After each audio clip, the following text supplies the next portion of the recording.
Ladies and gentlemen, how are you? It's great to be back, even though we're back very, very late. I'm sorry about that. It's been a topsy-turvy couple of days. It really has. I hope you're all doing well out there. If you're still awake, if you're still awake out there, I hope you're tuning in. I really do. Hey, Mama Mia, how are you? Marilyn Landis, Marlene Clausen. Yeah, I saw a tornado in Michigan. There was like this cool tornado in Michigan yesterday, today, like this really large one, really large kind of V shape tornado. Here, I'll show you quickly. I don't think I have a photo of the tornado, but here's where the tornado went through. So you can see the track here. They're saying it was an EF1, just snapped some trees. And then here's the other tornado. It's an EF0. So both pretty like light tornadoes, but storm season definitely underway. Is definitely underway now. We are definitely in the middle of spring for everyone. How you all going? Hey, how are you, the profiler? Good to see you. Wendy R. Who else is here? Marilyn Landis, Mama Mia, April B's here. Good to see you all. So since we've been gone, no, um, since I last saw you, there was a big story in Australia that I want to cover because I actually lived in this area. I think I say that about every area, but I moved around a lot as a kid. So I've lived in a lot of different places, especially in Sydney. Um, this happened at a place called Balcombe Hills, and Balcombe Hills is where my grandparents lived for I think like 30 years. They lived there for a very long time. So I know the area quite well growing up there. Now, I don't know if you all heard about this already, but mother charged with attempted murder of her own three children in Sydney. And the details are crazy. Apparently, it was the middle of the night, and the husband woke up and heard the children screaming. And when he went into their rooms, he discovered that his wife was stabbing them, was killing them, trying to kill them. And he actually wrestled the knife away from her and saved his children. Now, I mean, it's crazy. They say here a 47-year-old woman is under police guard in hospital on suspicion she was trying to kill the children aged 10, 13, and 16 on Monday. They say she's been charged with 3 counts of causing, wounding slash GBH, which is grievous bodily harm, with intent to murder, and is due to appear in Parramatta Local Court via bedside hearing today on Tuesday. The children were expected to survive their injuries, but time will tell how the psychological scars heal, according to police. They said their mother allegedly turned the knife on herself following the early morning incident, and the detective says, until we have an opportunity to speak to her, we won't know what her intent was, but we're certainly taking it as a potential attempted murder. The father and the children, one who has paraplegia, were all in the bedrooms of the family home in Balcombe Hills during the attack. Police said a household knife had also been seized inside the home. The incident, which woke the father, was completely unexpected. A 10-year-old boy was stabbed twice, a 13-year-old girl 3 times, and their older sister, 16, had 1 stab wound and a number of lacerations. Their mother had 3 stab wounds to the abdomen, believed to be self-inflicted. Paramedics took all 4 to the hospital for treatment after. Crazy. I can't imagine being that father. Can you? Uh, Imagine that, waking up to the noise of your children screaming for their lives, only to realize it's your own wife who is doing it to them. Crazy, really is. Here, I'll take you to ABC News, where I'll tell you a bit more. and I'll try find that call from today. A quiet suburban home roused by tragedy. Emergency services were called to the Borkham Hills address at 5 o'clock this morning after a father awoke to the screams of his children. Police will allege they were stabbed in their beds by their mother while sleeping. Upon waking up to what I would believe to be a number of screams or yells, he's then gone to approach the situation and from what I am told has secured the weapon and he's contacted police. Authorities say a 10-year-old boy had been stabbed twice and his 13-year-old sister was stabbed 3 times. Their 16-year-old sister, who's believed to be paraplegic, was stabbed once and received a number of lacerations. Police say the 47-year-old mother was also found with stab wounds. We believe father and the children were all in their rooms and potentially all of them asleep when the mother has carried out this act. The family had no previous dealings with police. The 3 children all attend local schools, a relatively normal family, and if I can say to you, this is probably completely unexpected. Like I said, been here over 3 years, no conflicts, no nothing, no dramas. Surprisingly, because I heard nothing, and yeah, it's a bit of a shock. Police believe the mother had been behaving unusually in recent days. I think it's fair to say that the female's behaviour was a little bit erratic in the lead up to this incident. Police are waiting for the mother to recover before they question her. All 3 of the children remain at Westmead Hospital in a stable condition. The only thing I can be grateful for is that those children, they should make a full physical recovery. In terms of a psychological recovery, I guess time will tell what that means. Yeah, I was about to say, original reporting on Monday said they believed that she had been acting oddly, possibly in a psychosis, a few days before this attack happened. So, very possible. Yeah, I think it may have been, you might be right, like some sort of pressurization from herself burdening herself with like her child's illness. Very sad, That's why I'm a big advocate for things like respite care or helping people that have children who are disabled. Give them a break. It's not the easiest life. I'm sure it's a life full of pride and understanding and trying to raise a kid, like everyone else. But there's a lot more different pressurization points that you may not have with a child who doesn't have such a profound disability. And you can, some people just struggle with the responsibility, the medical, all sorts of things. So I get it. It's very difficult. Used to provide emergency and planned respite prior to the NDIS rollout.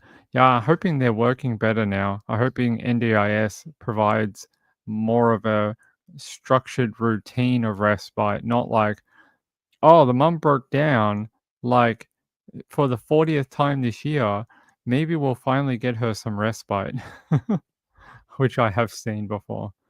April basic caregivers need a break. Yeah. I believe that is true. And it's good for the kid too. Kid gets away from home. Everyone sort of has a different type of weekend, few days away from each other. And then, they miss each other and it provides for better family dynamics. So, all right. I didn't see too much more about, did she end up making it to court today? Let me see. Okay. Yeah, she did. So she was denied bail. She was denied bail on Monday to go to a different court, and it sounds like she's been denied bail again.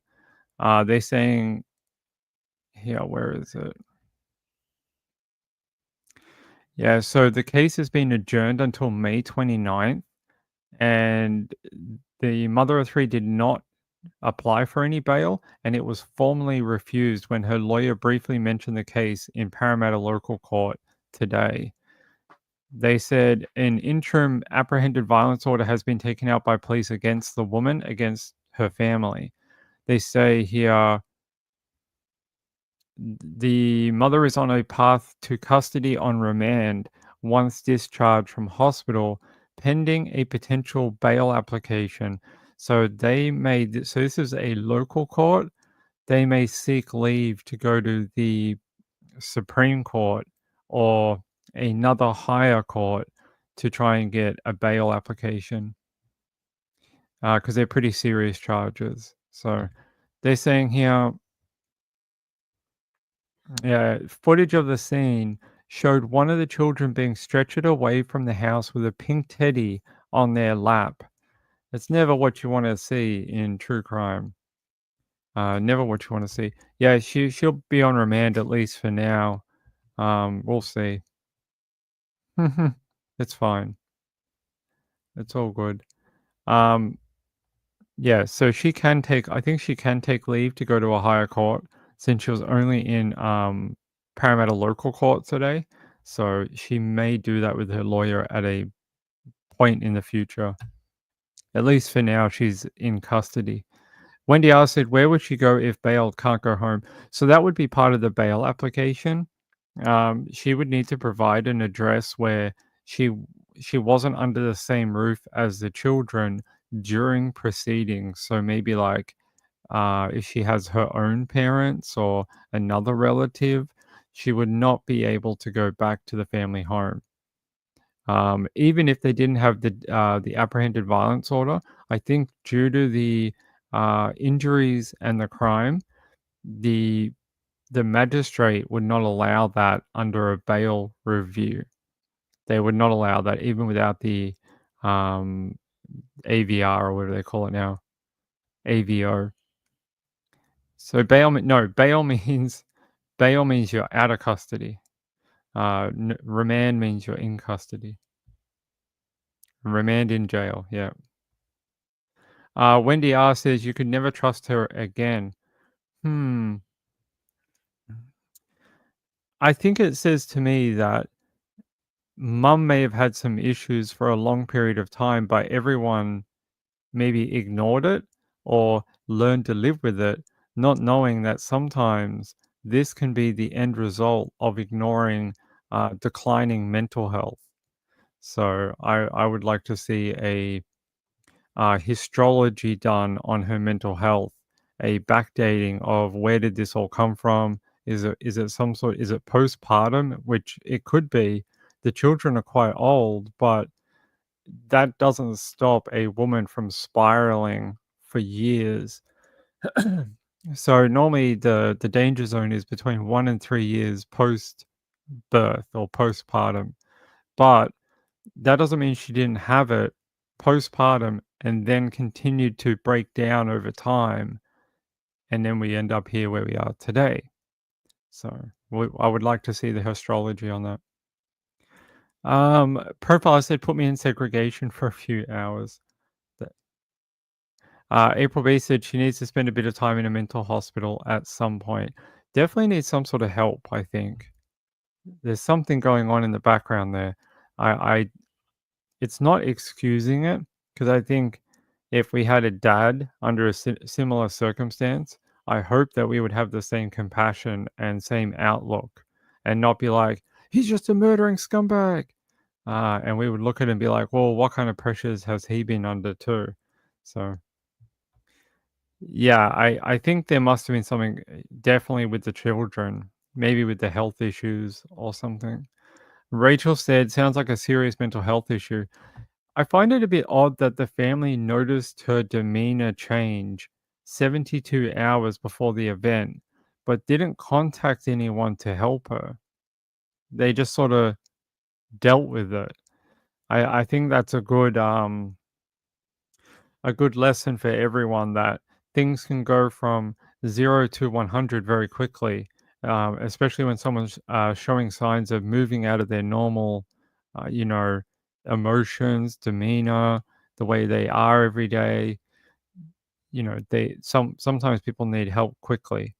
So who knows what would have happened if they had said, hey, come to the doctor, you're not acting right, let's see what's going on. Maybe it would have changed. But yeah, I will let you know. She'll be back in court May 29th. So May 29th, we'll find out a bit more. The assessment team can be great or shit. Yep. So she will have a mental health assessment while she's behind bars, probably very quickly probably within the next 48 hours. Probably before the end of the week, they'll have a report on her, at least an interim one, saying like X, Y, and Z. This is what we noticed. This is what we've observed. Rachel said some families have a hard time admitting someone needs help. It's really hard if they don't want it. Coming from a family who is not full Aussie, I can tell you that there's an older generation who just don't believe in mental health. I'm serious. They just don't believe in it. They just don't think it's a thing. They think psychiatrists are some sort of snake oil, and they just think that everything can be solved by either eating or yelling at each other. That's how they solve problems in some households. And I can tell you because I come from a household that does that on occasion. Woman of Steel said, I hope the court doesn't fail her and gets her some competent help. Yeah, she'll be assigned a team already. The profiler says my family. Yeah. So that, and I know with some people from different cultures, Asian, Middle Eastern, European, a lot of those older generations just don't believe in it. They just don't think it's a real thing. So possibly maybe that's what's happened here. Yeah, it's lamb. It's lamb. It's not meat. It's lamb. It's lamb. I can tell you a funny story. When I met Mrs. Ping, um, I'm like, is it going to be like my big fat Greek wedding? And I think she jokingly said yes. And it's sort of been that way, a little bit on and off. The profile says, Ella, you bin chicken. I'm not going to eat a bin chicken. I don't think I want to do that. Yesterday, a great documentary came out. Now, if you haven't read Robert Kolker's book on the Long Island serial killer, this might be more up your alley. Now, I can't show you the trailer because it is on Netflix, but Gone Girls, the Long Island serial killer, this is one of the better documentaries I've seen on Gilgo Beach. I think I've watched every documentary ever made on the subject, and this one follows more along the lines of the book Lost Girls. So if you've ever read that book by Robert Kolker, he's in this particular documentary.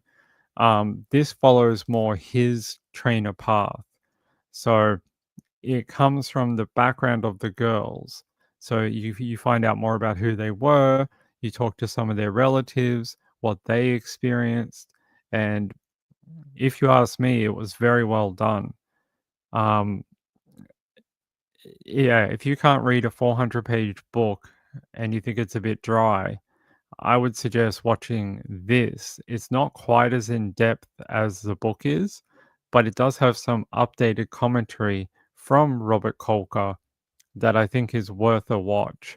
So, great documentary. Got to sit down last night and watch it, and pretty well done considering there's been a lot of really bad documentaries on Rex Heuermann and Gilgo Beach and things like that. So it is currently on Netflix. So if you have Netflix, it is probably on there. Came out yesterday at midnight Pacific time. So yeah, give that a watch. It is really, really well done. And I'm probably going to watch it another 10 times before I get sick of it. I think it's yeah, it's very close to the book. If you've ever read Lost Girls, it's very, very, very similar. Not perfect, but similar. I wish I could show you a trailer, but I cannot. I'm not allowed to. I don't think I'm allowed to. We can go to The Guardian, though. Hold on, give me 1 second, actually.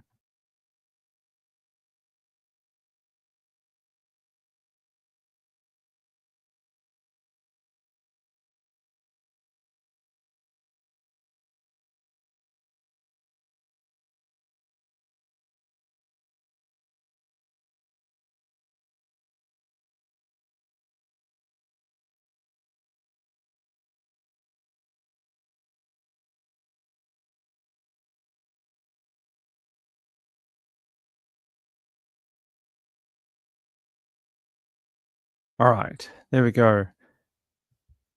I got like a weird, like, I don't know what's causing that. I got like a weird, like, strobe effect. Can you guys see that? I can see it on my thing. It's like, it looks like there's a fan above my head, but there is no fan. There's no fan up here. It's like a strobe light, dooga, dooga, dooga, like a rave. Uh, that's what it looks like. Here, the title, Their Voices Have Been Overlooked for So Long, The Shocking Hunt for the Gilgo Beach Killer. Yeah, I really liked how it started from the beginning, right from the start. Who's the person who unlocked all of this? Well, it's Shannon. Shannon is, if they weren't looking for her, then they would never have found the other girls. And I've been saying that for years, that even in her death, she provided something to the world, and that was exposing Rex Heuermann. Because if she had never gone missing, who knows if they would have ever found or done such a big search of Gilgo Beach and found the other women. It's possible maybe they would not, and we still today would not know who Rex Heuermann was and the crimes he committed. So yeah, I don't know what's going on. We don't normally have this. It's like douche, douche, douche, douche. I don't know what it is. The profile said, my mini bull terrier is snoring so bad and now doing doggy dreams so loudly I had to move him. Yeah, sometimes my cats sleep up here and they snore. So I get it. Rachel said, I really wish NY allowed cameras in the court. We need to see Rex in court. I agree. I wish that was a thing. Marlene says, yeah, you can see it. Thought it was a ceiling fan. There is no ceiling fan up here. There is none. It is a flat roof with a light here. I think I installed a new light bulb yesterday. That might be what's going on. Maybe it's a new light bulb. What is it?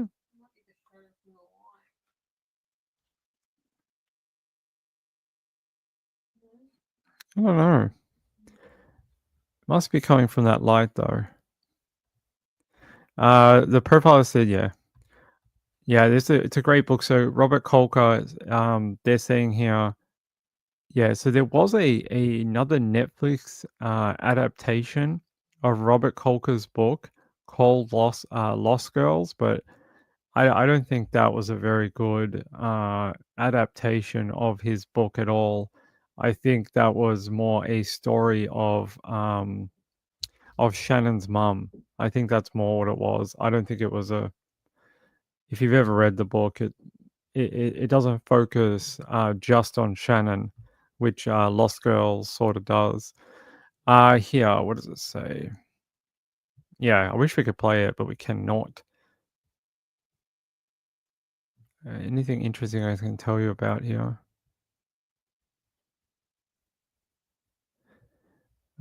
Yeah, so I'll tell you what I saw. I loved hearing from the friends, the roommates, and the family of the victims. And I think that was the most powerful thing in the entire documentary.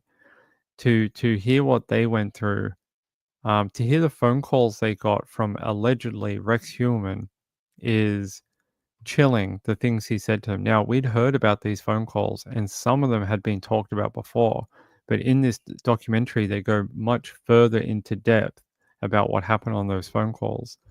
And I don't know how you. It's almost like he was psychologically torturing, even after he'd finished with the girl.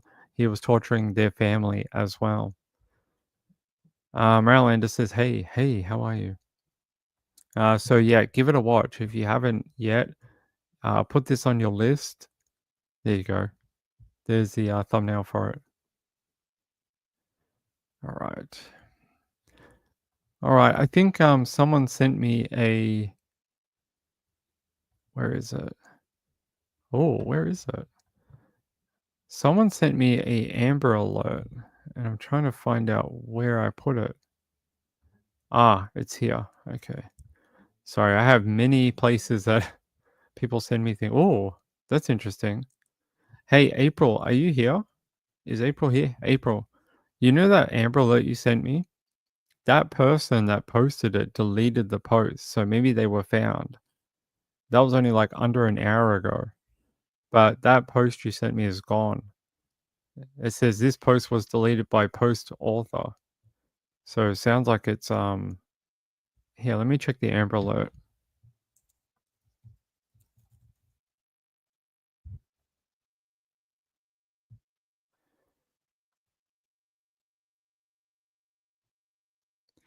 Oh, actually, there are a few people. San Antonio, Texas, Aspen Johnson and Caudry Garant. Are these the two from earlier? It's like a little girl, little 1-year-old female from San Antonio in Texas. And who is Caudry Grant? The mum? No, another little girl.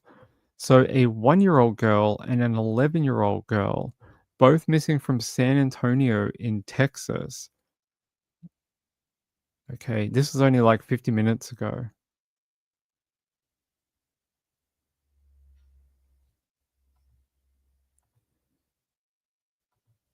Why is that not loading?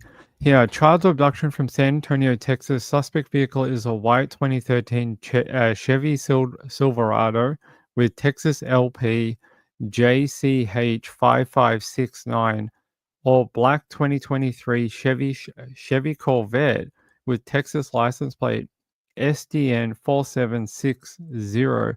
Missing child is Aspen Johnson, 1-year-old white female, and Caudry Garant, 11-year-old white female. The suspect is a 35-year-old called Scott Young. Okay. And he's a white male. Let me see if I can find anything on Caudry Grant.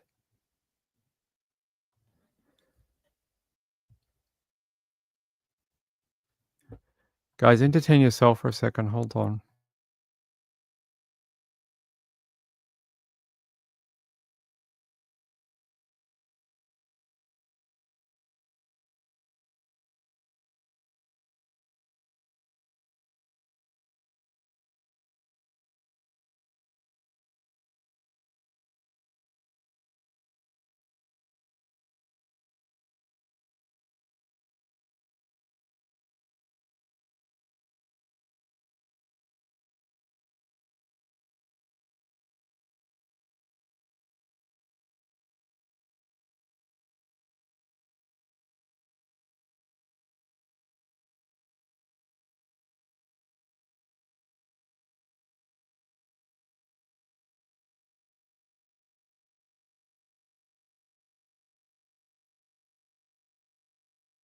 All right, sorry about that.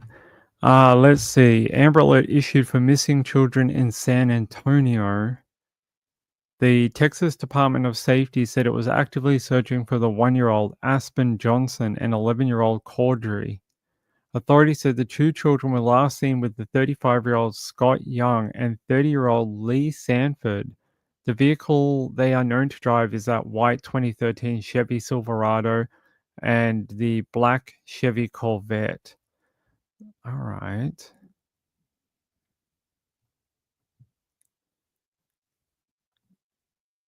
Hmm.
All right, guys. Sorry about that. I don't think that's a good question to answer. Yeah, I did say hold on. Sorry. We've got some weird stuff happening here. Let me see. Chevy Corvette. No, I don't see anything. Just that one report out of KXAN in Texas. Let me try and find. And Lee Sanford. Let me see. No, nothing with that. All right, Aspen Johnson. Let me try the 1-year-old name. Aspen Johnson.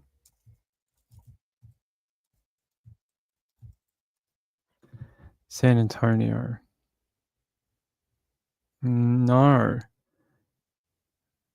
Yeah, so the only place I see this popping up is on this particular website. I don't see any other listing of it.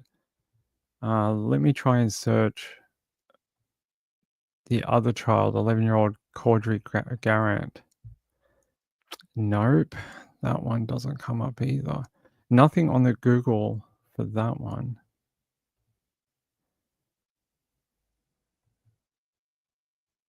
And I don't see much on the Twitter either, like 3 tweets, and they're all from the same people. I'm not sure. I don't know. But look, if you're in San Antonio, you see either of these kids. Here, let me get their photos up. Is Audrey. Oh, sorry, Aspen Johnson, 1 years old, from San Antonio, white female. And let me get the other girl. Caudry Garant. 11 years old, white female. Described as 5'8", 75 pounds, brown hair, brown eyes. Missing since the 31st of March. Believed to be with those 2 adults listed, 35-year-old Scott Young and 30-year-old Lee Sanford, in those 2 cars. The Chevy Silverado with the plate JCH5569, or black Chevy Corvette with Texas license plate SDN 476060. So that's literally all I have for it. There's no other information. Only one news article about it. It was active within the last hour. That's it. That's it. I wish I had more for you. Yeah. If you're in San Antonio, maybe you'll get a localized Amber Alert too. Yeah, what's the other one in San Antonio? Hold on.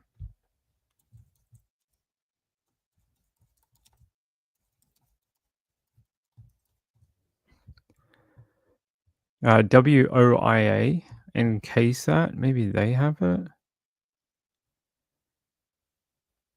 I don't see anything on WOIA or AI.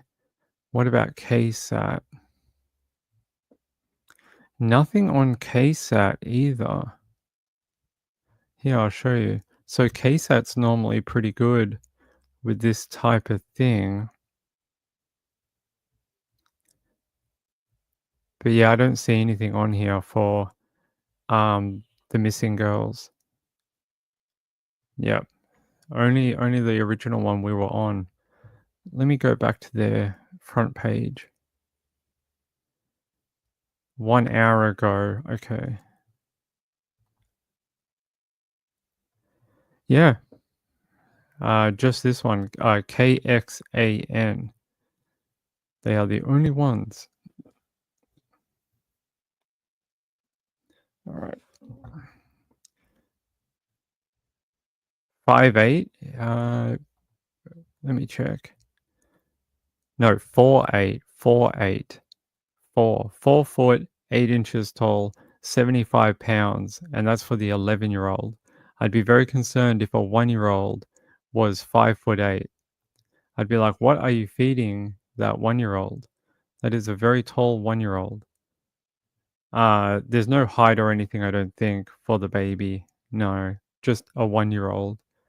And they just said child abduction from San Antonio. So it is a real Amber Alert. They have a vehicle, they have everything. Gayla said, I thought the alert Trish got was for Emmett and a Spanish sounding name. That's the one that someone gave me before. I think that one must be finished because the tweets have finished for it. Like someone sent me one and it disappeared.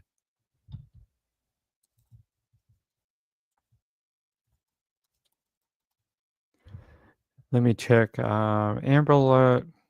There's actually like a company called Amber Alert. Let me see if they. No.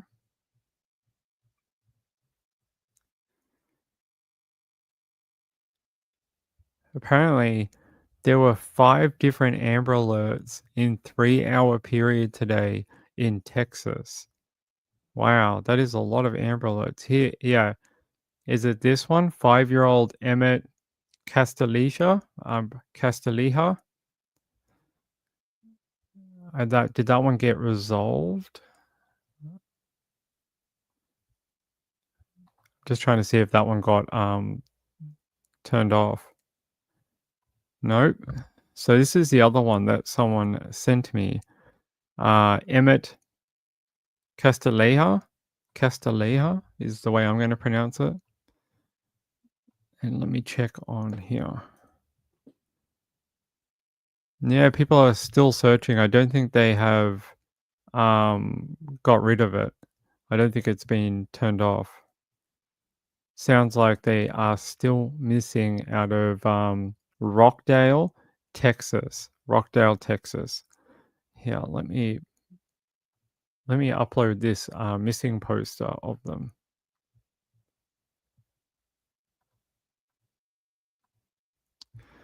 Where are you? All right. Wait, no. That's not the right one. There we go. Gotta wait for it to upload. There we go. This is the photo that's been going around of the MPIA, Missing People in America, Amber Alert for the Castilleja children from Rockdale. So they're saying the Amber Alert is issued for the 5-year-old and 6-year-old Apollo after they were allegedly abducted in Rockdale by a 35-year-old Brittany Shields. Specific details about the circumstances of the abduction were not immediately released. Authorities have not released any more information about a possible vehicle involved. So I'm still a little up and down. Costilleja. Costilleja. I'm going to pronounce it like that. There you go. My Spanish is terrible. I've never said that I speak any type of Spanish. I don't even speak the S in Spanish. Let's see. I want to see if I can find more about these 3 children. Let's see. It's odd that the other one, Caudry Garrett and her sister, the little 1-year-old, are listed on the Amber Alert, but the Apollo and Emmett are not. I don't know why. Are they localized? Maybe Amber Alerts and the other ones are not. Okay.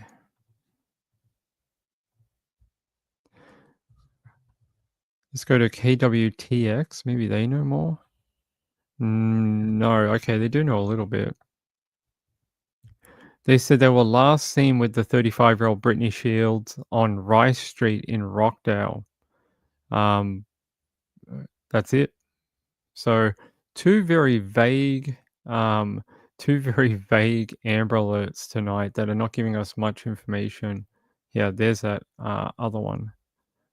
Just says Rice Street in Rockdale in Texas. So that's it. They're not giving us any more information. Hey, Bees Are Live, how are you? Yeah, I just had my throat went really crackly for like 3 days. Bees Alive said, very sad. I hope they're found soon. You got 1, 2, 3, 4, 5. You got like 5 missing children across 2 different families, all missing on the same day. That is a lot of children out in Texas that are missing.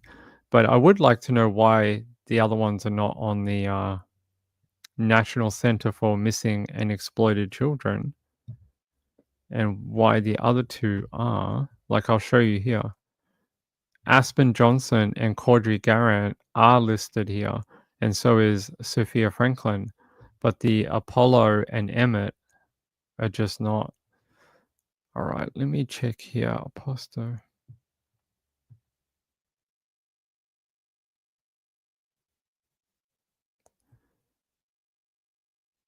Okay, they're still. Doesn't look like it's been overturned. Yeah, it says it is says it's still active. What county? Rockdale, right? Rockdale PD.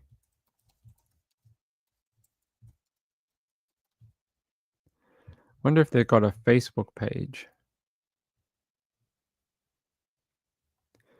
Not that I can find, but let's go to KBTX Media and see if they have anything.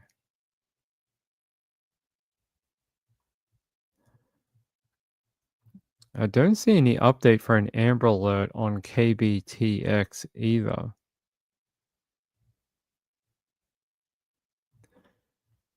Although they did say 8 hours ago, 2 Huntsville teachers arrested in separate investigations. If you're in Huntsville, what's going on with the teachers? Yeah, nothing about here, Amber Alert.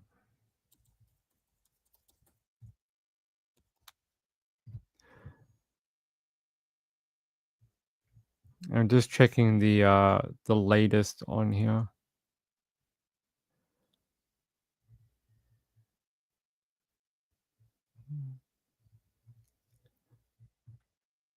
Okay. So why is so KXAN is the only one doing that specific Amber Alert. That's interesting. Someone posted a photo. So apparently this is the woman they're looking for, and there's the little 1-year-old baby and the 11-year-old girl right there. So that is Lee. This is that woman, Lee, that they're looking for. You can see it on here. Lee Ann Sanford in the bottom there. And she posted a photo of her with the 3 children. So there you go.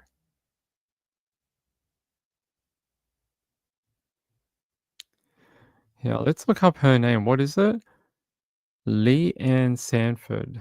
Lee.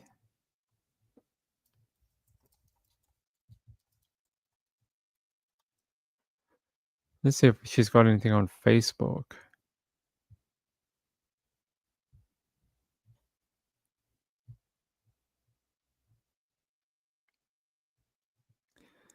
Nothing that I see on Facebook. Oh yeah, here. When your future daughter-in-law lives in Texas, so you Amazon her a birthday present. Happy birthday, Caudry Garrett. Now, if you two could quit growing so fast. Okay. Okay, I can show you guys that. So this post is from Katie Tackerberry, and they're saying this is the older girl, the 11-year-old, in the middle here, the missing girl.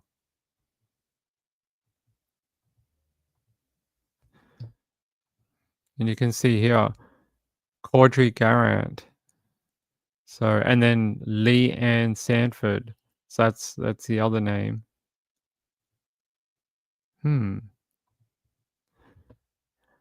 you go. Some better photos. I don't know why they use those other ones in the media, but here's some more real life photos.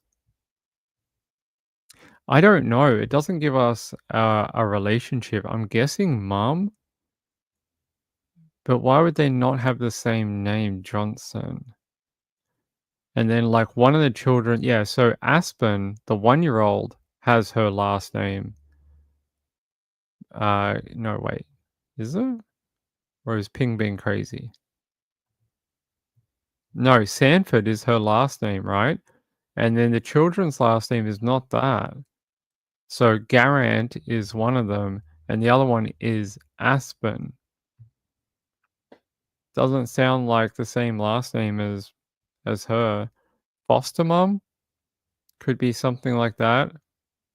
Stepmom? I don't know. Doesn't tell us. Yeah, it doesn't tell us a relationship. But it says here, when your future daughter-in-law lives in Texas, so you Amazon her a birthday present. Happy birthday, Caudry Garant. Now, if you two could quit growing up so fast, and then Lee Ann Sanford. Future daughter-in-law. Future daughter-in-law. Okay. Who's your son? Let's see if they got a photo of her son.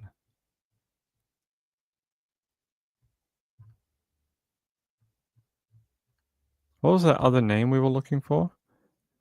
Hold on. Scott Young. Right there. I saw it just a second ago. Scott Tyson. We want Scott Young.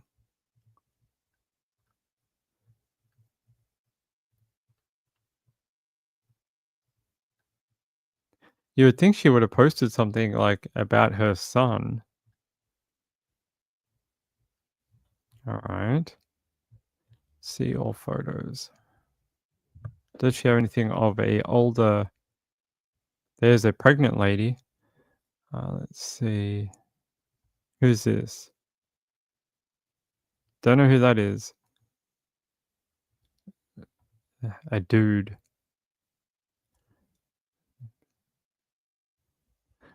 Don't know who that is either.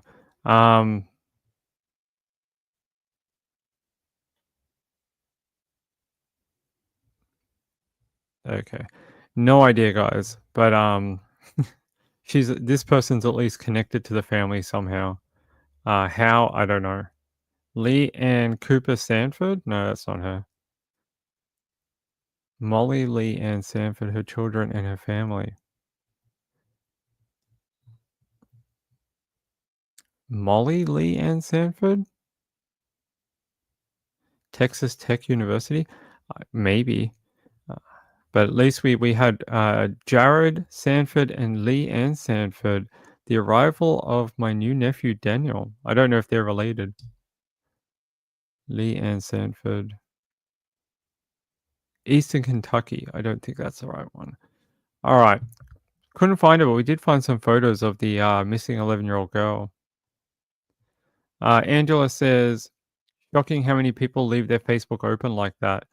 Yeah, I mean, sorry, I didn't mean to show children that are not involved. I was looking for the people that are, involved. Rachel said, only child here would love the sibling. True. Could be their father's last name, possibly. Maybe she had kids to two different baby daddies. Could be. Whatever the case is, the question is, where are they now? And where is the woman and Scott Young?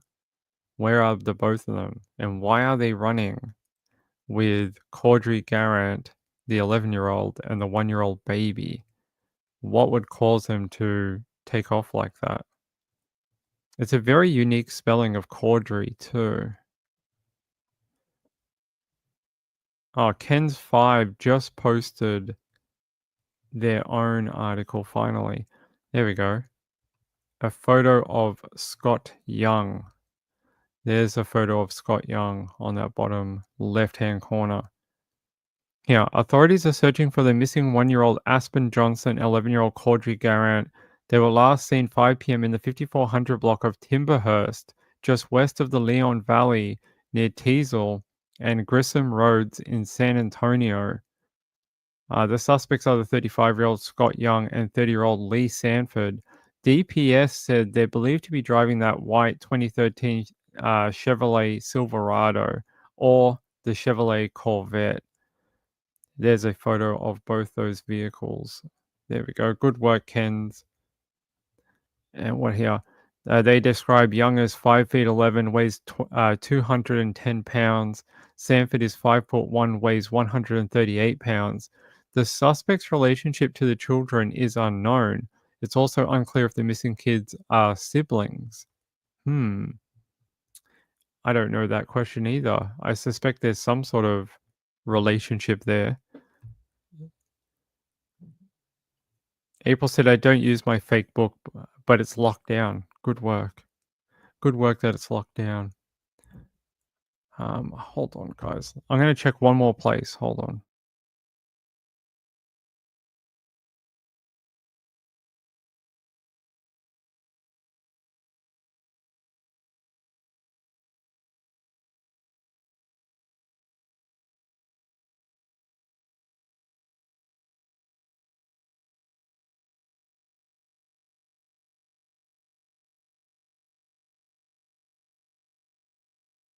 No, it didn't work. I was hoping that we might have. I checked a different source for names. Who emailed me? Okay. All right. Yeah, I don't see anyone posting about it even, which is shocking for an Amber Alert. Let me check one place. Lee Sanford. Maybe she's on Twitter.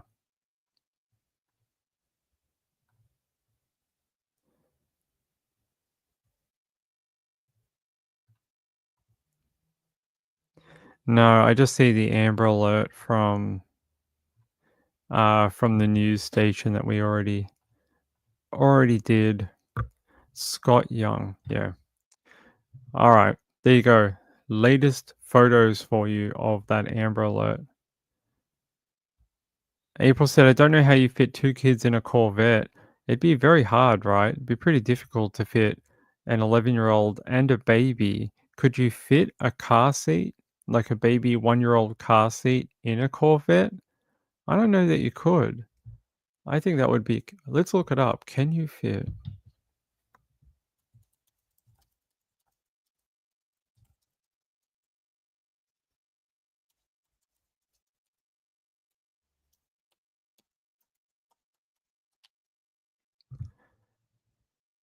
Apparently you can, but there's only like 2 seats in a lot of Corvettes, so you'd be struggling for room, I think.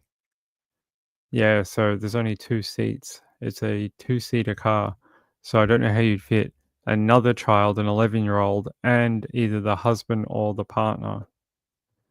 I think that'd be a squishy thing. I don't know how they'd be in the Corvette. Gayla says, my son loved being around girls and was the only boys that got invited to girls' sleepover parties. Sounds like a good kid. It's not legal? Ah, I didn't know that. It's not legal to put a... Here, can you put a baby seat in a Corvette? Yeah, Chevrolet made the Corvette completely safe and legal for you to install an infant car seat. The car has the latch system and even a spot for the rear tether installation. Check out how it works on Corvette website. So apparently Corvette did put a latch system and a rear tether in a lot of their newer models. So maybe you can. I don't know if I've ever done it, but apparently you can. By the way, there's another photo of Lee and then the little baby and the 11-year-old. So there's a different photo. Car seats are allowed up front. Okay. I can't say I've ever tried. It. All right. Aspen Johnson. I just want to check Aspen and then we'll move on. Yeah, I just see I think it's just a Texas-wide alert. That's what it's showing up as here, see? Texas Department of Public Safety Amber Alert. Point of contact at Texas Department of Safety. Last seen 5400 block of Timberhurst, San Antonio, Texas, 5 p.m. on March 31st. And there's the two different types of cars as well.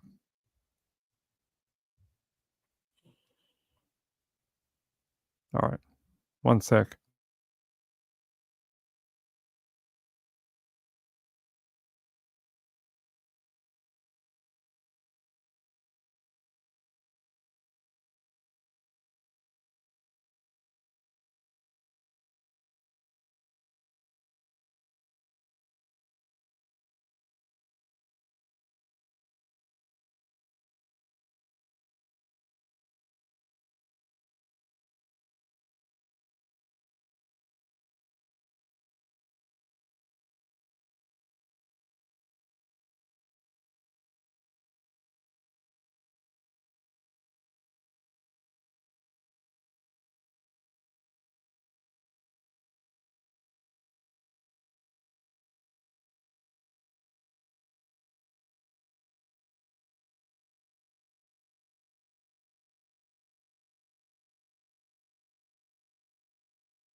All right. How are you guys? Yeah, I don't know anything about the car seat. You guys would have to tell me. We can as long as airbags are turned off. That's a good point. Airbags would hurt a child. Barbie said, hubby got his thing today, no cancer or polyps. Good work. Hopefully no more bleeds for him and he doesn't have to go back to hospital. Kathy said kids cannot ride up front until they reach a certain height. Okay. I'd have to check with the Department of Transport in America. They might know. Okay, let's move on. Let's see what else I have in my list of stories for you. All right. Let's go to KSHB.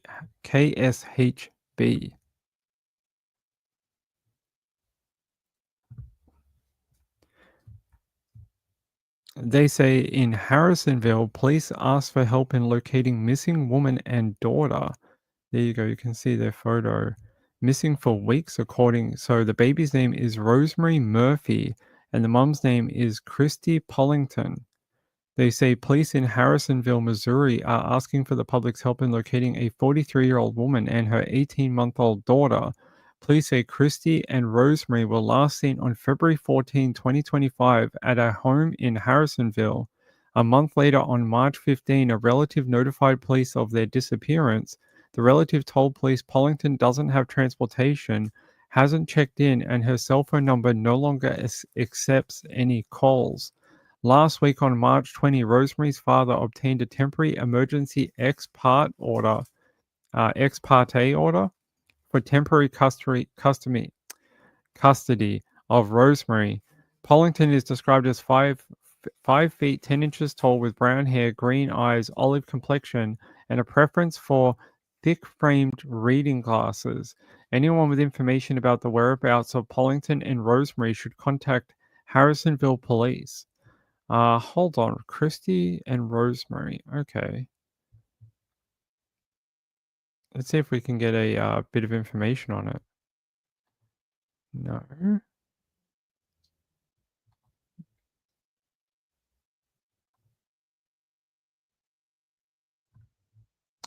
Doesn't look like anyone's done a video essay on it. But yeah, they're asking for the public's help in locating either of them or both of them. They say on March 20, a temporary custody order was granted to the infant's father. Do you think this is one of these cases where the mum knew the dad was going to get custody of the child and took off? Yeah, February 14. Yeah, it's been a little while. Yeah, Christy Pollington, 43.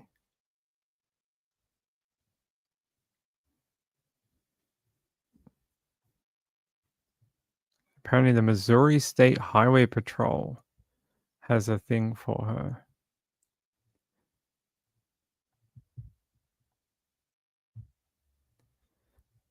Not much of a thing, but there you go. Missing adult Christy Pollington, last date of contact 14th of Feb 2025, age of disappearance 43. She's a white female, brown hair, green eyes, 5'10", 140 pounds, from Harrisonville, Missouri. That's from that place.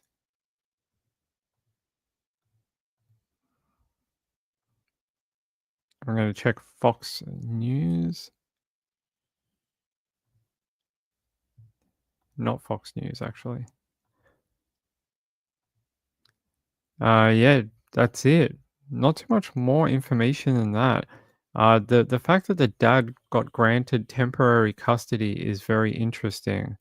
There's a more closer view of Christy and Rosemary. Yeah, let me make that bigger for you so you can see their faces. There's mum and daughter. We don't know why dad was granted that temporary custody, but I'm saying it might have something to do with it. I don't think you just get granted custody and your child just disappears. So unfortunately, this might be some sort of child court battle type thing, and she knew she was going to either lose custody, lose some custody, and may have taken off. Unfortunately, it's happened a bunch of times, as sad as that is. I'm sorry about the interruptions tonight too. It seems to be one of those nights where we always get interruptions on our show. Here. What does this one say? A mother and daughter were reported missing 12 days ago. Law enforcement asked the public's help to find them. They say they were entered into the missing persons database on March 15. Pollington is not known to have any transportation of her own, and her friends and family have not heard from her in days. Her phone number is also not accepting any calls. That's weird. Harrisonville police learned that Pollington and Rosemary left their residence on Feb 14, but it's unknown where they went. There you go. Why they did that, where they went, don't know.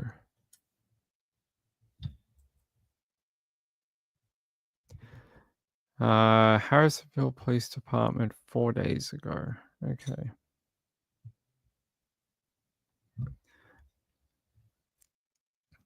Let's see, do they have anything interesting here? Just about that temporary emergency order for temporary custody was granted to Rosemary's father on the 26th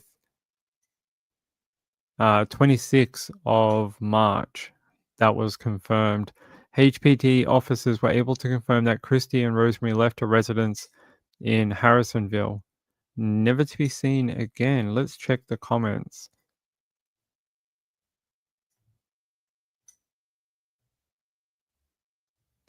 Yeah, a lot of people are asking, like, how do you change custody when the mum isn't around? It is weird.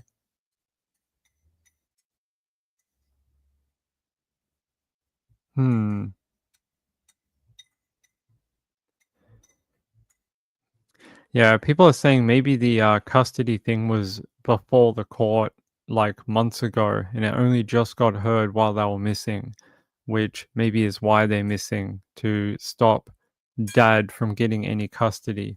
Very possible. Gayla says maybe he got it because she never turned up to court. Could be. Over a month after they disappeared. That's strange. It's true. Missouri is awful. I've been to Missouri. I like Missouri. Lovely people there. There's very nice people in Missouri. I like it, even if you don't. All right. What else is on my... hold on. No, we've done that one. We've got a lot of missing people here tonight. All right, maybe this one. Yep. Nope, not that one actually.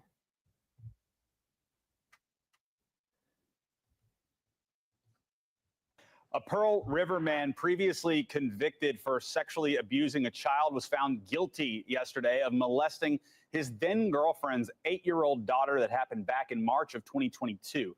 48-year-old Lawrence Burst faces 2 to 25 years in prison on charges of indecent behavior with a juvenile. Burt has prior convictions for sexually abusing a 13-year-old girl nearly 17 years ago, along with felony convictions for theft and 2 for failing to register as a sex offender. Burt's sentencing is now set for May.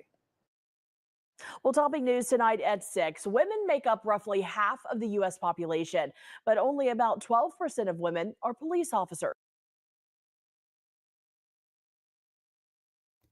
Only 12% of women are police officers. I didn't know that. I didn't know that.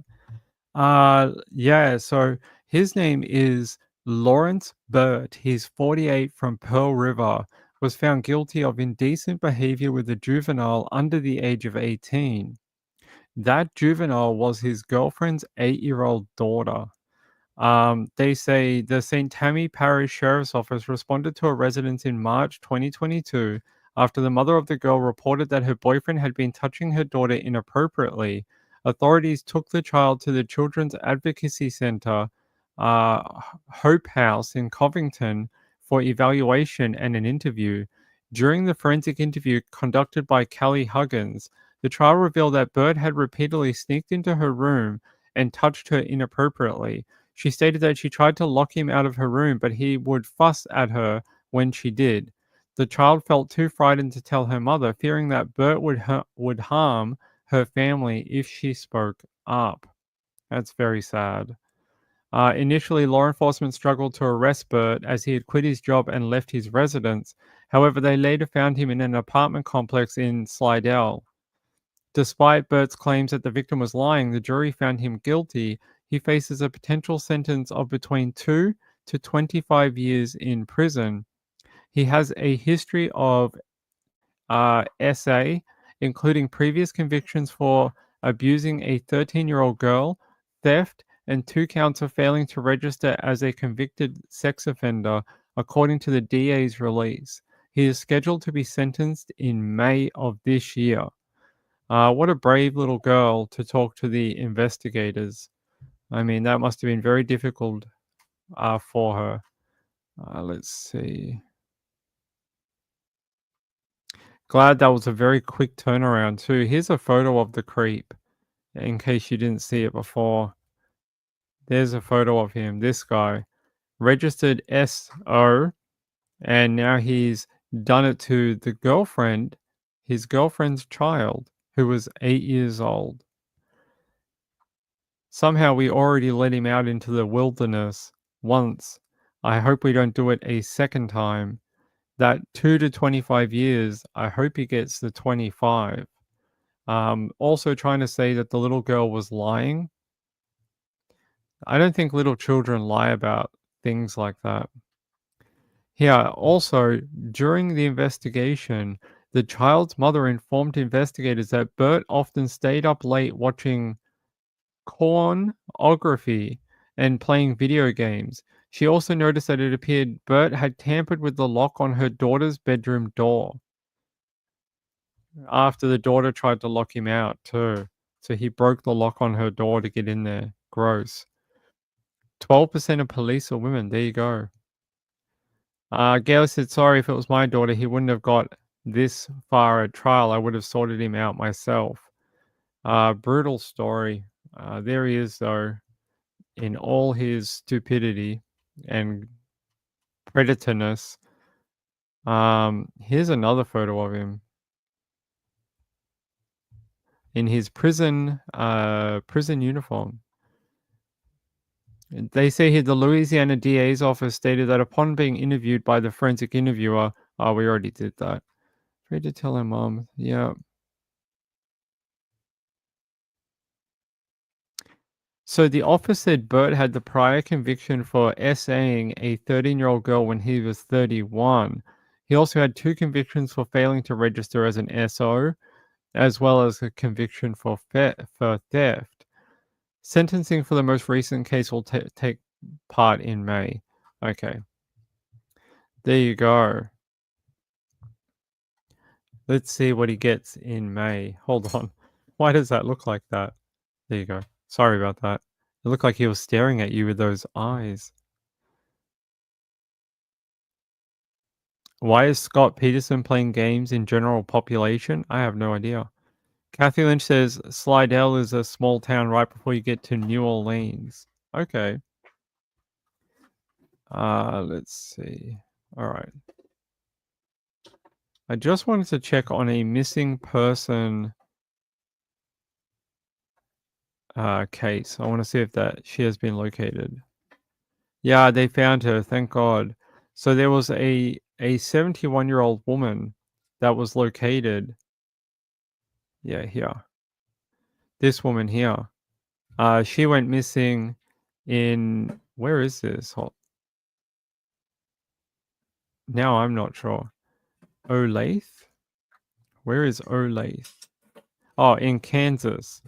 So in Kansas, this 71-year-old went missing under a silver alert, and her name is Gail Stockman, but she was found safe, and the silver alert has now been cancelled. And she went missing 2 days ago on March 30. But that's really good. That's great that they were able to locate her and cancel that silver alert. So she's okay. Happy to hear that. Glad I don't have to give you an update and be like, we're still searching for her.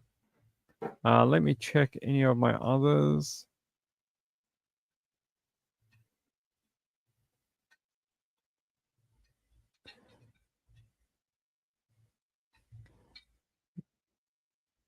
All right, let's head out here to Texas, Houston. Hearing from the family of a girl shot and killed in Baytown. The victim is 14-year-old Anya Zachary.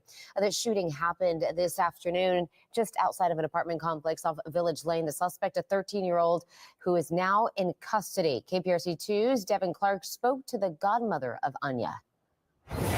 This is the playground where that little girl was playing when she was fatally shot. Tonight, you can see a growing memorial here in her honor. Family members telling me that her loss is unthinkable. To the little boy that did this to Anaya, I'm not angry with you.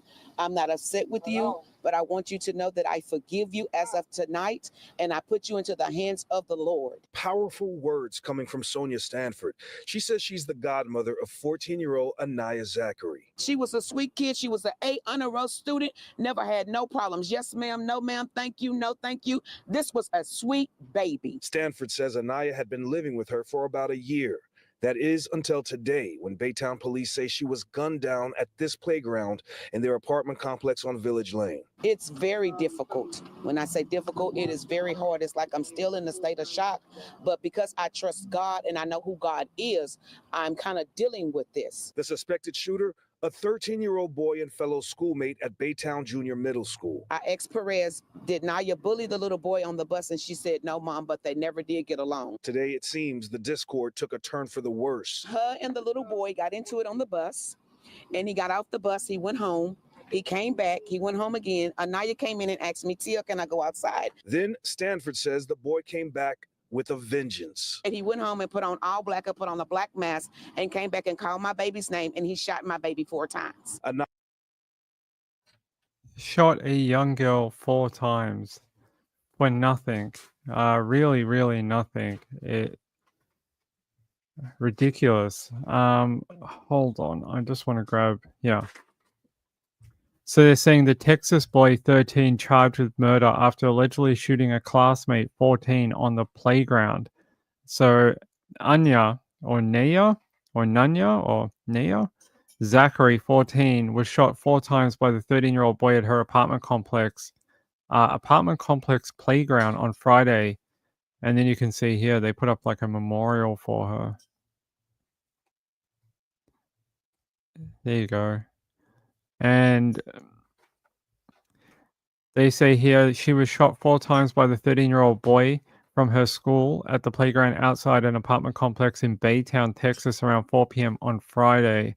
The 13-year-old suspect was charged with murder and placed into the custody of the Harris County Juvenile Detention Center per the Tuesday news release. His identity has not been publicly revealed due to his age.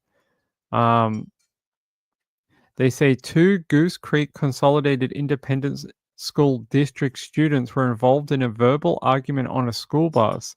Her and the little boy got into it on the bus, and he got off the bus. He went home. He came back. He went home again, and then she came in and asked me, Tia, can I go outside?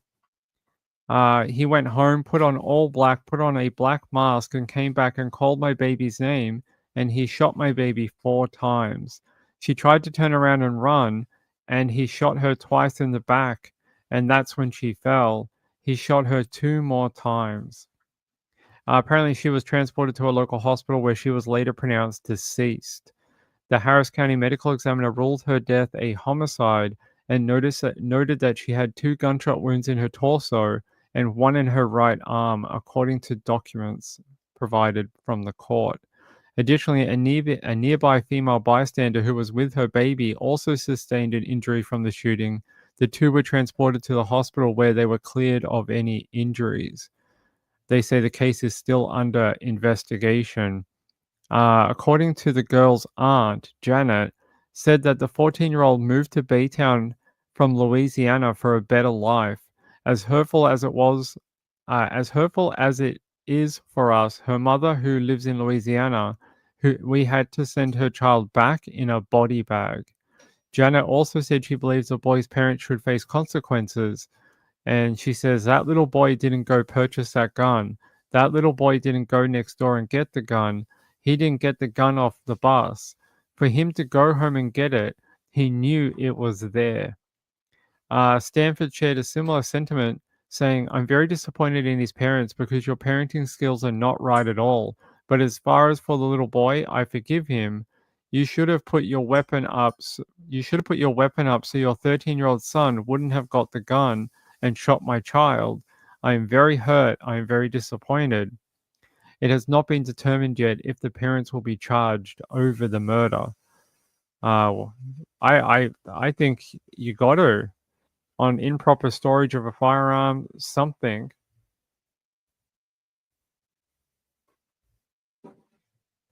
A middle school student is now facing murder charges of his classmate in Baytown on Friday. Police say there was an altercation between the 2 Goose Creek ISD students just hours earlier. Our Micah Hatfield joins us live in Baytown, where the teen girl was killed. You spoke to the family today, Micah. I did, and it's clear that Anaya Zachary had a village of people around her who cared about her deeply. Just take a look at this memorial that's been set up on the playground of the apartment complex where it happened. Family tells me they never imagined that they would be burying a 14-year-old. As hurtful as it is for us, her mother, who lives in Louisiana, we had to send her child back in a body bag. Family says they brought 14-year-old Anaya Zachary to Baytown from Louisiana for a better life, but instead hers was taken from her. Yeah. So much for that better life, huh? Friday, Baytown police say a male student in Goose Creek ISD shot and killed Anaya, who was one of his classmates, on the playground of her apartment complex. At this point, police believe there was an altercation of some sort earlier in the day between Anaya and the male student. Family says they were told it happened on the bus, and he went home after he was dropped off, put on a mask, and then showed up at the apartment complex on Village Lane with a gun. They're kids. The only difference is one child will wake up the next day, where the other child has to be put on a shirt. The male student is charged with murder and is in custody at the Juvenile Detention Center. Welcome news for Anaya's family, who wants justice. But her cousin Janet Zachary says she places the blame on the student's parents. Baytown police say it's not been determined if the parents will be charged. That little boy didn't go purchase that gun. That little boy didn't go next door and get the gun. He didn't get the gun off the bus. And for him to go home and get it, he knew it was there. Goose Creek ISD says they had emotional support on campus for students as they worked through this loss. We also asked them if there had been any fights reported on the bus on Friday, or if there had been any previous known issues between Anaya and this male student, and we're waiting to hear. I mean, it's pretty severe if there was no previous altercation between the two, to be your first response is to go get a gun from your home and go and gun down your classmate and kill her.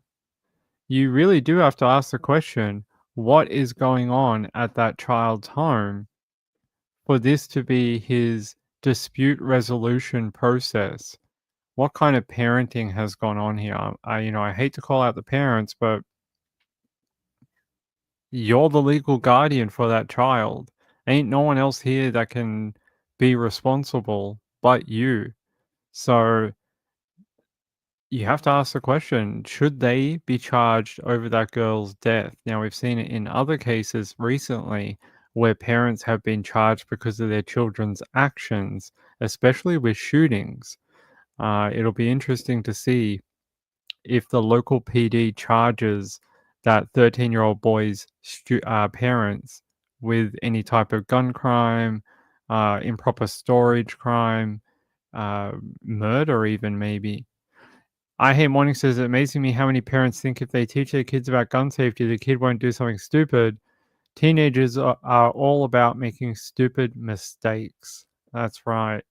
Even if you teach them the best you can, they are often prone to hothead moments, snap decisions, and they don't understand fully the consequences of their actions. I don't know who they are. They're someone. They're people. But very sad for that little girl and Naya to die at that age from a simple schoolyard altercation is crazy. Really is. Let's check KHOU. Do they have an update on it?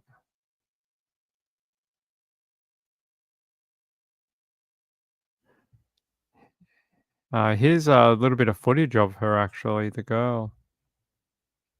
If it'll play. Hold on, guys. Boy accused of shooting and killing a classmate in Baytown last week is now charged with murder. Investigators say this started as an argument between two Baytown junior high students on a school bus on Friday. The boy is accused of going home, getting a gun, then shooting and killing 14-year-old Anaya Zachary at her apartment complex playground. Suspect is currently in the Harris County Juvenile Detention Center. I think Stanford. There you go. A couple of photos and a bit of video of their memorial of her. Gayla said, it doesn't matter who they are or where they live. You leave a gun in reach of kids, you should face consequences. I agree. I think if you want to play the whole, it's only the people who are not responsible who commit crimes with guns, fine. But then you got to hold the ones who are irresponsible, you got to hold them, with crimes, charges. I mean, otherwise you can't have your cake and eat it too. You got to do the other part of that argument, which is actually charge the people with offenses. So, oh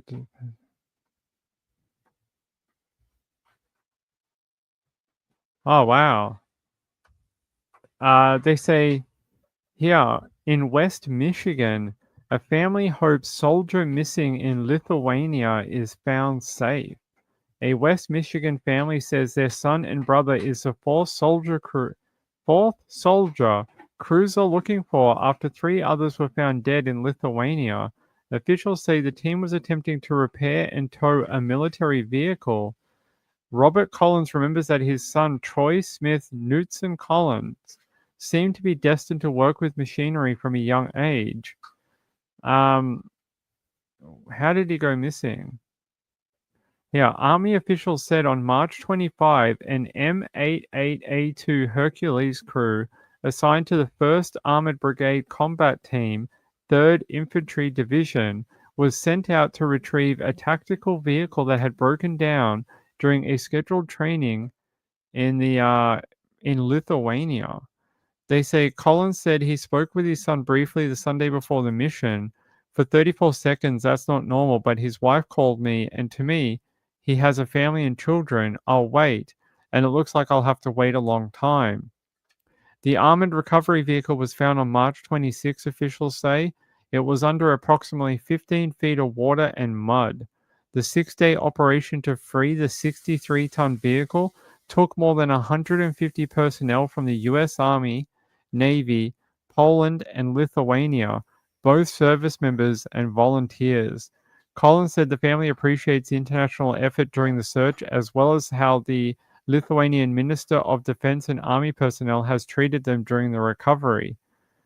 They're saying each Monday, Army officials announced early Monday morning, Army officials announced they found 3 soldiers dead and are still looking for the 4th, and the 4th is this young man. Collins said that when an Army official told him that his son was still considered missing, it was a wave of relief along with a feeling of anxiety for what's next. He says, I've already thought about all the possible, inevitable situations that it could be. Hell yes, that we have a chance that he's still out there. But then that other thing steps in. Well, where is he? Where is he? So they're still searching for him. Here's a photo of him.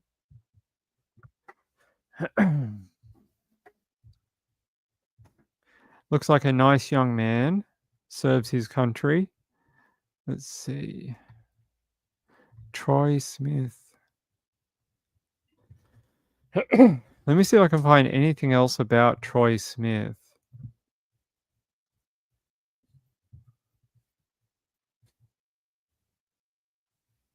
Three hours ago, okay.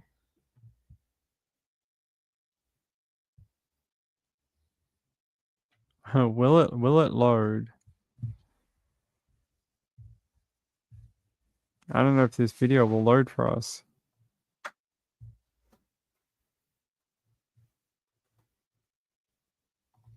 Maybe not. All right.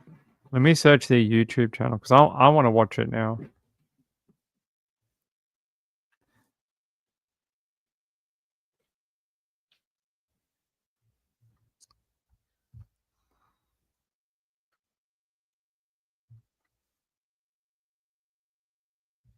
I'm just trying to get this to load.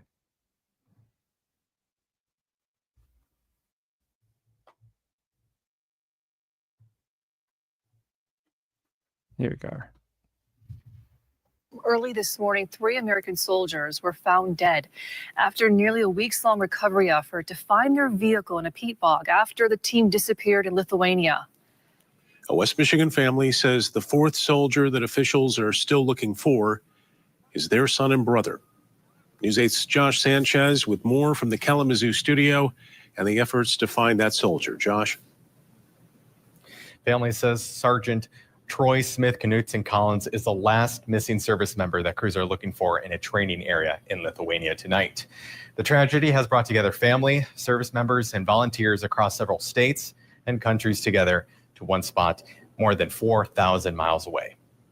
I was thinking back and stuff when this happened the other day, and I was like, man, I got a picture of him holding the wrenches and everything, and he is a mechanic today. Robert Collins remembers his son seemed to be destined to work with machinery from a young age. Family says Troy Knutson Collins went into the Army in 2017 at the age of 20. Collins says he was reluctant to see him enlist, but says it was an opportunity for his son to find a path of structure and focus.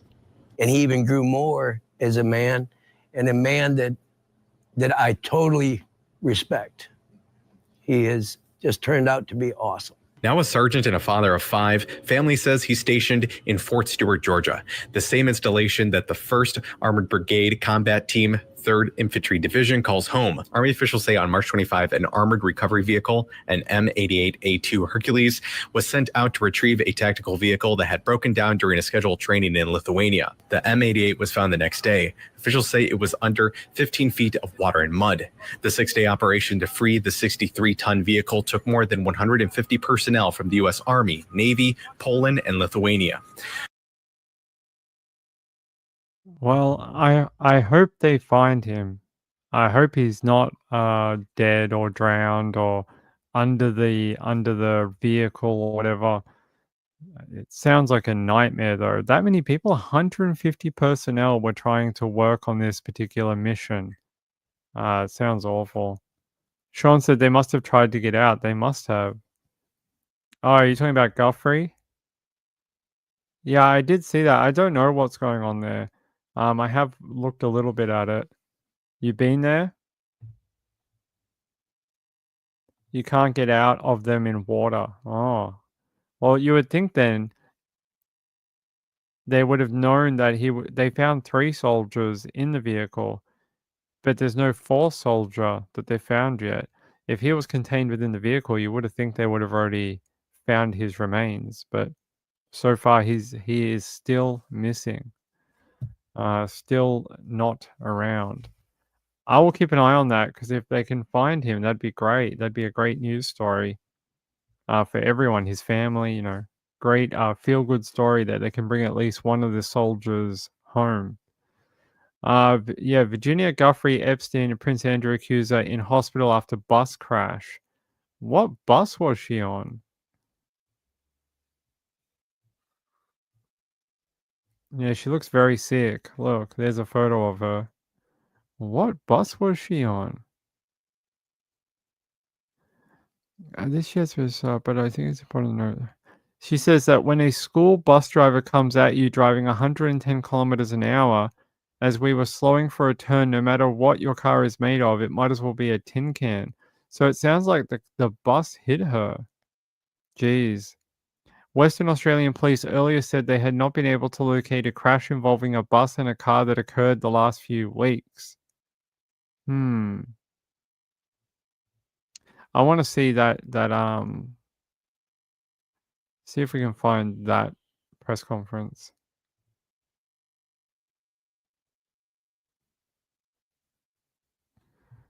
It would be Western Australian Police. Let's have a look.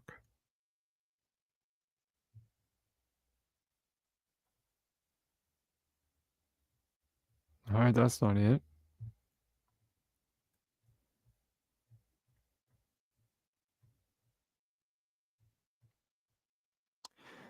I don't see a update from the WA police on this particular topic. Let me try a different way.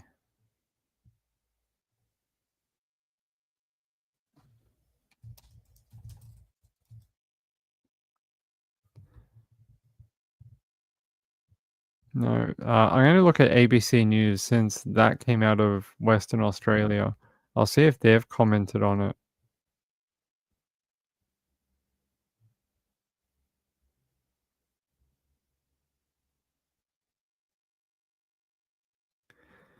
I don't see anything from them. Interesting.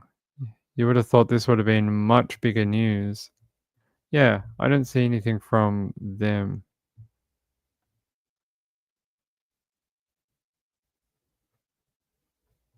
I'll take you to CBS News though.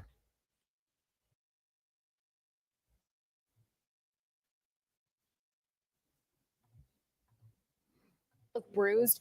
She says she's in kidney failure, adding that doctors gave her just 4 days to live.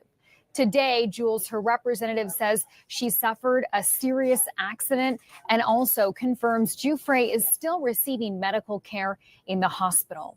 Now, as for what happened, Giuffre alluded to this in this post. She says there was a crash with a school bus, is what she's alluding to here. She says, important to note that when a school bus driver comes at you driving 110 kilometers, as we were slowing for a turn, that no matter what your car is made of, it might as well be a tin can.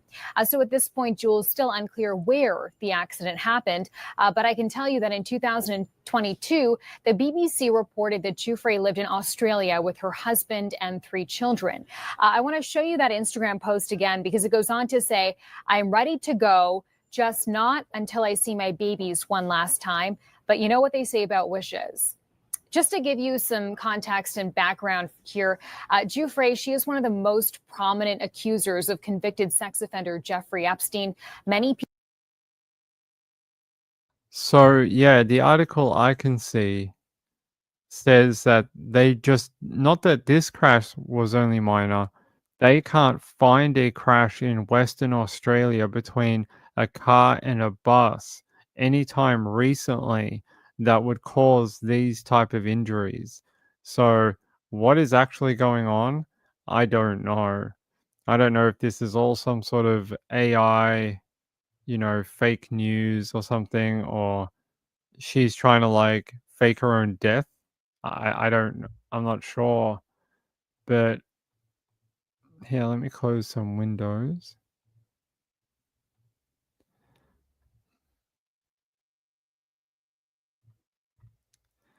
Yeah. They said at a press conference later on Tuesday, Acting Police Commissioner Kylie Whitley said there was a minor crash between a bus and a car in a rural area north of Perth on the afternoon of March 24. They said we have no reports of any serious injuries, but that is all we have in relation to that matter. She said she was not aware of passengers on the bus. In a subsequent statement, WA Police said the collision was reported by the bus driver the following day. The car sustained approximately $2,000 worth of damage. There was no reported injuries as a result of the crash. It didn't say that this is the crash that she had, just that this is the only one they have on record recently. Police would not confirm if Miss Giuffre was the driver of the other vehicle. St. John's WA also confirmed they were not called to any crash involving a bus in that location on March 24. A spokesperson for WA's Public Transport Authority also said on Tuesday morning they were unaware of any such bus crashes. They also confirmed school buses could only travel at a maximum speed of 95 kilometers per hour on any road. A spokesperson for East Metropolitan Health Service, which oversees Perth's major trauma hospital, Royal Perth Hospital, said Miss Giuffre was not at any of their facilities. Wow, maybe she's not in Australia. Maybe she's in a different country. Or maybe, I don't know. She would have to tell you. But there's a photo of what she apparently looks like now. Does seem like we're missing part of the story. I'd like to know, why won't she send any records to any media to confirm what's going on? She doesn't have to say where she is located, but she could like provide some sort of proof. So yeah, a bit odd. Urology hospital. I don't know why she would be there. Maybe her prostate is playing up. Strange. Very, very strange. Maybe we'll find out more about what Miss Giuffre is doing or what she's up to in the coming days. But a lot of the media in Australia are not even covering it. Like ABC covers everything and they don't even have a video about it. I'm just having a look now. Yeah, nothing. Yep, nothing on that one. I will keep looking. A publicist, probably.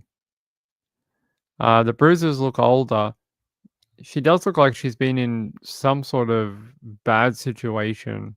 That's for sure. In the Daily Mail. Let's have a look. Where's the Daily Mail? Oh, yeah, here we go.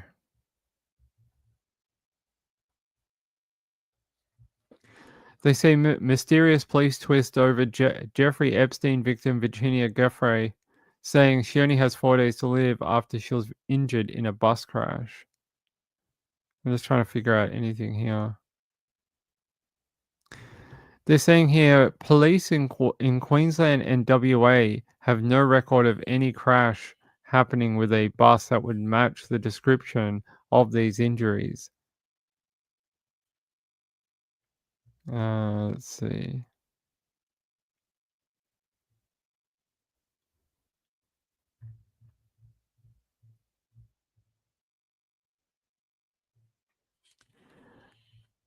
Maybe she's in America. Maybe she's back in America somewhere.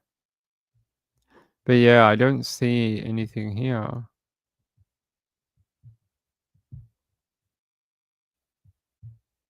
Yeah. Miss Giuffre's representative, Dinny von Muffling, confirmed to DailyMail.com that Virginia has been in a serious accident and is receiving medical care in hospital. Okay. I'd like to know what hospital.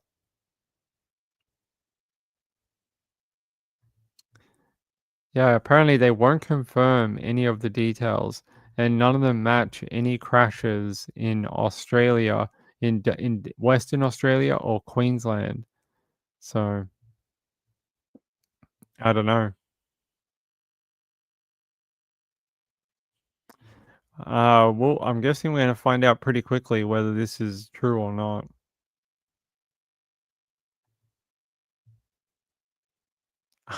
I know. I do know that, Patty L. It was a joke. It was a joke. Jeez. It was a joke because the profiler said, why would she need a urology hospital? And I made a joke saying maybe it was her prostate. Jojo said, my aunt and husband were killed by a car that hit them going 30 miles per hour. The driver had a heart attack. You don't need to be going very fast. Gayla says, but how did she know how fast the bus was going? I don't know. Maybe it was matching her speed or something. You're on a mission? Well, you'll get news. If this is true, there'll be more news very quickly. Jojo said, yeah, there's something weird about this. She doesn't seem to be hooked up to any machines either. Like in this photo, these are all disconnected. Like there's like even the one on her other side of her heart has no connection to the machine. And she's not showing her arm, so I don't know if she's got an IV or a or like what's that big thing they put in your arm called? Oi, Cookie. What's that thing they put in your arm in hospital? Cannula. Can't tell if she's got a cannula in her arm because her arms are cut off, but yeah, it's a bit odd. Like nothing's hooked up to keep monitoring her vitals. Nothing's hooked up. If she was 4 days from death, I'm very surprised that they don't have her strapped to like 50 machines keeping an eye on her. Why is she in a vest? She looks like she's wearing a tank top. Yeah.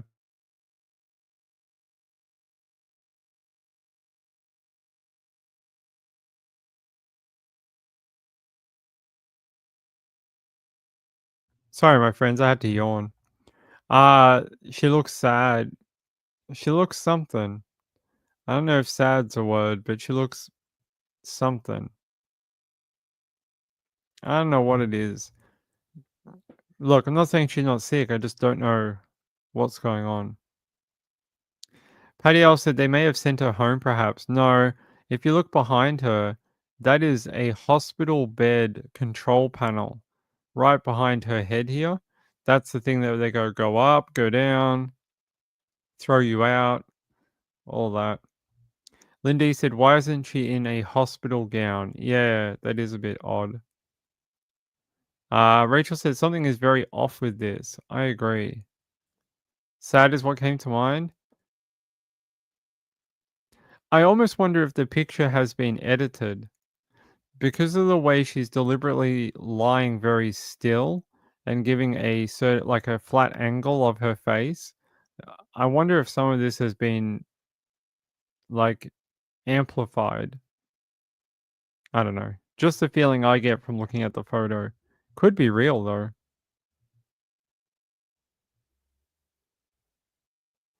Yeah, that she would have dialysis. Yeah. Background looks photoshopped. Yeah, the black bit here in her look real. The background in some of her face does not. I don't know if she's dead. Clearly this is all legitimate. This is all above board. 100%. This is all legal. This is all rinky dink. Yeah, the ear, why is it so pink? That top bit. It's very pink colored. Like the thing over her ear. Yeah, there's some things that don't make sense here. No filter? No filter.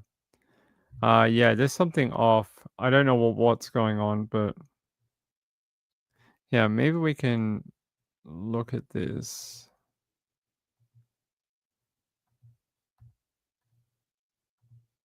No, that's not what I want to do. I want to open this in a new tab.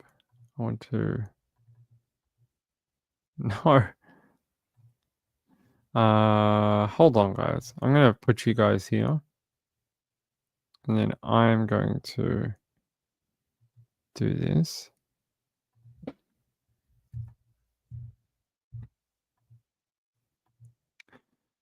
Where do we go? I want to show you this, like a larger version of the photo.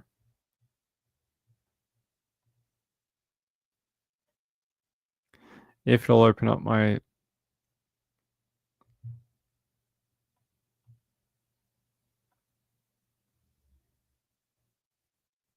Okay.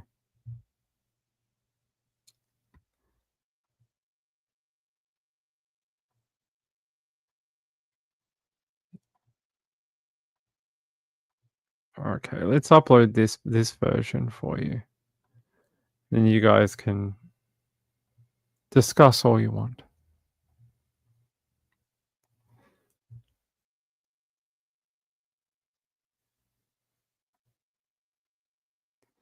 There you go. There's the full photo. Yeah, some of the things on here just don't look like over her right eye, it's got like a weird bluish color on the eyelid, and that doesn't look it almost looks like color bleeding from her eye. It could not be. It could be the light in the room, but it looks like color bleeding to me. The profile said, "Here's some of my notes I put." I know, yeah, a bit odd. Give me a sec.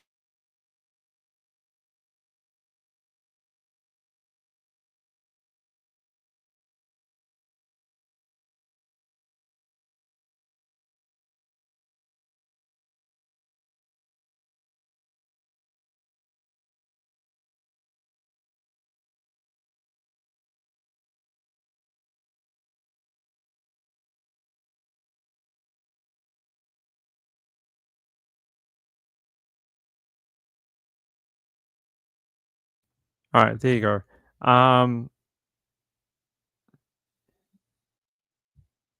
Yeah, I don't know. There's something just a bit not hunky-dory going on. The profile said, W police called it minor, but didn't publicly correct a 110-kilometer narrative, likely avoiding victim-blaming optics. Could be. Send her a few dollars? Maybe. I don't think she's a dancing monkey, though. I don't think it's like you insert a £1 coin and she just gets up and does a dance or anything. I don't think that's how it works. But I don't know what's going on. I don't know if it's a publicity stunt for a new book or I don't know. But for a person who wanted to avoid the media for a lot of her time with the Epstein thing, seems a bit odd to want to rake up international interest in what she's doing. Anyway, all right, it's late, my friends. Well, we can do more of this tomorrow. Yeah, we'll have to wait. We'll have to wait tomorrow and see what happens with her tomorrow. I'm sure we'll get an update from her Instagram in the next 24 hours for sure. But hey, remember Christy Pollington and Rosemary Murphy. If you've seen those two, make sure you report it. They've been missing, and there seems to be some sort of custody thing going on in the background. So keep an eye out for those two.